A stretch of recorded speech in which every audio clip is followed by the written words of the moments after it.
Salutations, chers amis.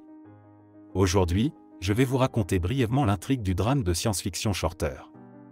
Et c'est ainsi que nous commençons. Le film commence à l'Institut Edvardson, situé en Norvège. Un scientifique nommé Abgersen travaille dans son laboratoire assez vaste. L'homme dissèque un rat et le place dans un appareil complexe. En ouvrant l'appareil, Abgersen n'en croit pas ses yeux. Profondément choqué et excité, le scientifique court autour de l'Institut et annonce à son ami Andreas qu'ils ont réussi. L'action se déroule 5 ans dans le futur, dans la capitale de la Turquie. Le même Andreas, directeur de l'Institut, prend la parole lors d'une grande conférence. Le héros raconte que la plupart des scientifiques considèrent la surpopulation comme l'un des principaux dangers pour l'humanité. Andreas affirme que l'une des idées pour résoudre ce problème pourrait être réalisable. En ouvrant la boîte, il présente au public un docteur Abgersen rétréci. Un minuscule scientifique raconte dans un micro que lui et ses collègues ont mis au point un moyen de réduire la matière 2000 fois. Abgersen parle de leur minuscule communauté, qui apparaît bientôt sur scène. Les scientifiques affirment que c'est le meilleur moyen de résoudre le problème de la surpopulation. Les gens de tous les pays sont choqués par cette recherche et la possibilité même de réduction, y compris l'Américain Paul Safranek. 10 ans plus tard, la controverse et l'intérêt suscité par la diminution de la taille des êtres humains ne faiblissent pas. Paul et sa femme travaillent dur, mais l'économie des États s'effondre en raison de l'augmentation du nombre de personnes de petite taille. En compagnie d'Audrey, le héros se rend à une réunion et constate que l'un de ses amis a rétréci. Dave explique à Paul que les gens rétrécissent non pas pour sauver la planète, mais pour se débarrasser de leurs dettes et recommencer leur vie, et lui parle également de Kefaville, une ville idéale pour les petites gens. Après avoir réfléchi à sa situation, la famille Safranek se rend dans la ville très huppée pour en savoir plus. Le directeur leur dit que, compte tenu de leurs revenus actuels, Paul et Audrey seront millionnaires à Kefaville. La famille accepte et commence à vendre ses biens pour se plonger dans sa nouvelle vie le plus tôt possible. La famille et les amis viennent chez Paul et sa femme pour une fête, et Audrey a une conversation avec son père au sujet de la réduction de sa taille. Le soir, dans un bar, un homme s'attache au héros, arguant que les petites gens ne devraient pas avoir de droits parce qu'ils paient moins d'impôts, mais l'ami de Paul le chasse. De retour dans la maison vide, le couple se sent un peu mal à l'aise en attendant la procédure. Audrey et Paul passent la majeure partie de la journée du lendemain à se rendre au centre de réduction de la croissance. Dans le bus à côté d'eux se trouvent des personnes qui sont déjà devenues minuscules. Enfin, le couple arrive sur place et commence à suivre le processus d'enregistrement. On les avertit à nouveau que la procédure est irréversible et on leur demande s'ils acceptent la réduction de la taille de leur corps. Paul et Audrey attendent leur tour et apprennent qu'ils seront séparés pendant 5 heures car l'intervention se déroulera dans des salles différentes. Le couple s'embrasse et est séparé. Avant l'intervention, Paul et les autres hommes sont épilés, on lui fait une injection et on l'emmène dans une salle où les dentistes enlèvent les couronnes dentaires. Enfin, Paul, ainsi que le reste des hommes, est placé dans la machine. Après un court laps de temps, la transformation s'opère et les héros rétrécis sont soigneusement récupérés sur la table pour être transportés dans les services. À son réveil, Paul voit une infirmière l'informer que le héros est déjà à Kefaville. L'homme demande à l'employé si sa femme Audrey a déjà été amenée, et elle promet de le découvrir. L'infirmière apporte à Paul un téléphone dans lequel il entend la voix de sa compagne. Audrey demande à son mari de ne pas se fâcher, elle lui dit que lorsqu'ils ont commencé à la raser, la femme s'est souvenue de sa famille et de ses amis et a décidé d'abandonner la procédure. L'héroïne ne veut pas revenir en arrière et s'apprête à quitter Paul. L'homme bouleversé se dispute avec Audrey et quitte l'hôpital pour commencer une nouvelle vie. Un compagnon de voyage fait visiter les lieux au héros, mais Paul est trop perturbé par sa querelle avec sa femme pour profiter de cette nouvelle réalité. Le héros reçoit les clés de son manoir qui, outre sa taille, étonne par son ameublement et sa riche décoration. Mais tout cela ne touche pas Paul qui, après s'être douché et changé de vêtements, regarde le journal télévisé. À la télévision, le présentateur raconte l'histoire de minuscules immigrants qui sont entrés aux États-Unis dans un carton de télévision. Presque tous sont décédés, à l'exception d'une femme qui est admise à l'hôpital de Kefaville. Il s'avère que Ngok a été rétréci de force en raison de ses opinions politiques. Au bout d'1 an, Paul quitte le manoir pour s'installer dans un appartement et signe les papiers du divorce avec Audrey. Le héros travaille dans un centre d'appel et, après une dure journée de travail, se rend chez son ami Dave. Ce dernier se demande pourquoi Paul est si morose et, lorsqu'il apprend que c'est à cause de sa rupture avec Audrey, il lui suggère de se trouver une femme de petite taille. Le soir, Paul invite une amie à dîner et discute avec elle des grandes personnes qui ne sont pas du tout gentilles avec les personnes de petite taille. Tristan accuse ceux qui n'ont pas rétréci d'être responsables du réchauffement climatique imminent, mais la conversation des personnages est soudain interrompue par un bruit de musique. Paul explique qu'il s'agit de Duchamp, qui organise fête sur fête et demande à l'homme de réduire la musique. À la porte de l'appartement apparaît le voisin en personne, qui demande de ne pas être offensé par lui et invite Paul avec insistance à venir chez lui. Le héros refuse et fait ses adieux à sa petite amie, qui lui dit qu'elle n'est pas encore prête pour quelque chose de sérieux. Après avoir pris la rose, Paul va voir Duchamp, qui le traite d'ami et le présente à Conrad, le capitaine et propriétaire du merveilleux bateau. Lors de la fête, le héros rencontre le bébé Ronnie, le premier shorty-né, et se fait photographier avec la star.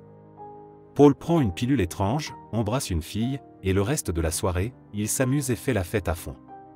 Au matin, le héros se réveille sous la table, entouré des conséquences de sa folie passagère.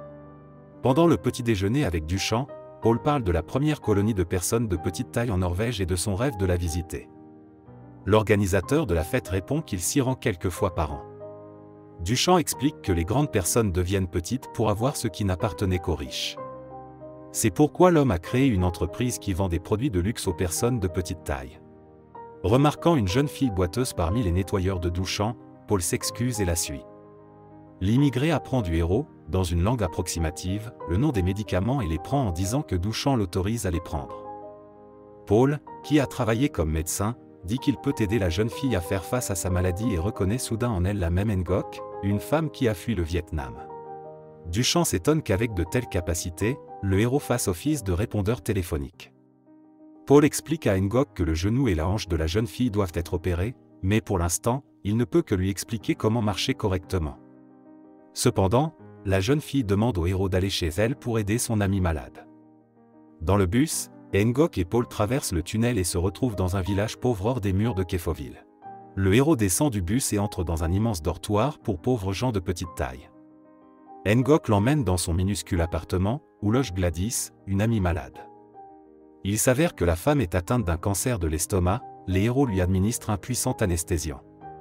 Ngoc demande à Paul de revenir dans quelques jours pour examiner et réparer sa prothèse de jambe. Au travail, le héros ne se sent pas dans son assiette. Arrivé chez Ngoc, il apprend que son amie Gladys n'est plus en vie, mais elle n'est pas triste et demande à Paul d'examiner sa prothèse.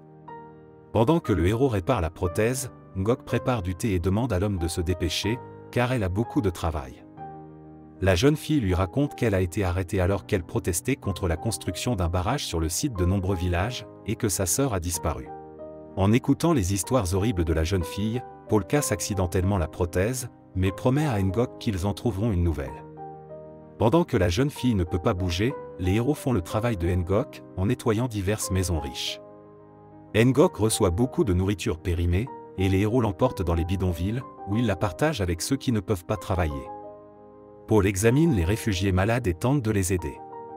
Ensuite, avec Ngoc, le héros se rend à l'église et observe les gens démunis mais joyeux. 2 semaines plus tard, Duchamp s'amuse ouvertement de voir Paul parmi les femmes de ménage de son appartement. Il explique qu'il aide Ngoc jusqu'à ce que la nouvelle prothèse soit prête. Duchamp autorise la jeune fille à prendre toute la nourriture du réfrigérateur, car elle et Conrad partent bientôt pour la première colonie de Norvège avec une cargaison très importante et ils veulent emmener Paul avec eux. Ngoc dit alors qu'elle ira avec eux, car le héros doit l'aider. La jeune fille raconte que lorsqu'elle était à l'hôpital, Abjersen lui-même lui écrivait et regrettait que l'héroïne doive souffrir à cause de son invention. De plus, il appelait Ngoc à lui rendre visite à tout moment, mais elle ne pouvait pas s'absenter à cause de la masse de travail. Sur un bateau, les 4 héros traversent les fjords norvégiens avec une cargaison. Paul voit Ngoc apprécier sincèrement la nature et le monde qui l'entoure. Bientôt, Abjersen vient les rejoindre. Le scientifique explique à tout le monde que le monde est au bord de la catastrophe écologique et que toute cette beauté et cette splendeur disparaîtront bientôt. Abjersen explique qu'avec d'autres scientifiques, il étudie depuis longtemps le problème des émissions de méthane dans l'Antarctique, mais qu'ils sont tous arrivés à la conclusion que le monde des hommes allait connaître une fin brutale. Le soir, Ngoc et Paul discutent de la fin imminente du monde. Dans la cabine, le héros examine la jambe de la jeune fille et lui fait un massage pour la soulager. Sur un coup de tête attendrissant, Paul embrasse Ngoc et s'excuse, mais elle l'en empêche en disant qu'elle voulait faire de même. Le lendemain, le bateau atteint la première colonie norvégienne. La nature merveilleuse, les rochers, le paysage et les vues impressionnent les héros, même ceux qui sont déjà venus. Paul remarque qu'il n'y a pas de filet au-dessus de la colonie et qu'elle est entourée par la nature. Abjersen explique que les autres créatures vivantes ne sont pas très intéressées par les personnes de petite taille et qu'il ne sert à rien de se cacher d'elles. Les habitants de la première colonie accueillent volontiers le scientifique et Duchamp. Soli, le chef des personnes de petite taille, montre à Paul et Ngok un tunnel menant à un donjon où Abjersen espère attendre la catastrophe et faire revivre l'humanité. L'endroit est étonnamment équipé, avec des champs, du bétail et du bois, tout ce qu'il faut pour survivre pendant une longue période, jusqu'à ce que les conditions sur Terre se stabilisent. Au cours du dîner, Abjersen prononce un discours dans lequel il fait l'éloge de l'humanité et dit qu'elle est trop belle pour disparaître à jamais. Après le dîner, Paul dit qu'il veut rester dans le bunker pour aider l'humanité future et demande à Ngok de rester avec lui, mais la jeune fille s'y oppose fermement. Dusan et Conrad tentent également de dissuader le héros en lui expliquant qu'il est confronté à une sorte de secte. Mais Paul ne les écoute pas et veut rejoindre l'équipe des Abjersen. Au matin, Ngok vient voir le héros et lui demande pourquoi ils étaient proches sur le bateau à ce moment-là, si leur relation ne signifie rien. Au coucher du soleil, le groupe qui se rend au bunker voit le soleil pour la dernière fois et se dit au revoir. Le soir, Paul voit Dusan, Conrad et Ngok. Au moment de se séparer, la jeune fille offre au héros une Bible en vietnamien en guise de souvenir. Lorsque Paul entre dans le tunnel, ses amis l'attendent avec l'espoir qu'il changera peut-être d'avis et reviendra vers eux. S'arrêtant dans le passage, le héros réalise que la vie réelle et le bénéfice des personnes vivantes sont plus importants pour lui que le salut illusoire de l'humanité. Paul revient en courant et embrasse Ngok, et l'entrée du tunnel des gens de petite taille est bloquée par des pierres. Les héros rentrent chez eux après avoir quitté la belle Norvège. Paul et Ngok continuent d'aider les habitants du quartier pauvre. C'est la fin du film. Merci à tous d'avoir regardé cette vidéo jusqu'au bout. Donnez un like à cette vidéo.